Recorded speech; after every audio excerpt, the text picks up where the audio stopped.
Welcome to McPlum, simple solutions served daily. You begin by assembling the essentials and taking immediate action. Pick magnet, sample bags, and a handheld scanner. Walk likely terrain, riverbeds, exposed outcrops, and old forge sites, mapping a 0. 2 km grid while noting visible mineral veins.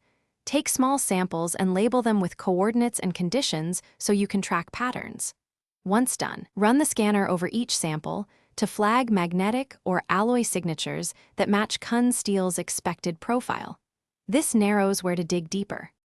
Now focus on analyzing and extracting.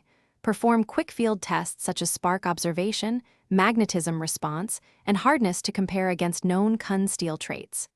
When a sample looks promising, collect 3-5 kg and seal it separately with its location noted.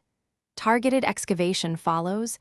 Dig shallow pits of 0.1 meter where scanner signals concentrate rather than broad trenches. Make sure to document strata and nearby artifacts, because context helps confirm whether the alloy formed naturally or was finished. By confirming and packaging your finds.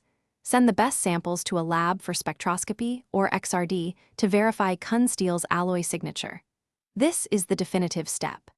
If lab results are negative, expand your grid by 200-500 meters around positive anomalies and retest those spots with a handheld scanner to avoid wasted digs.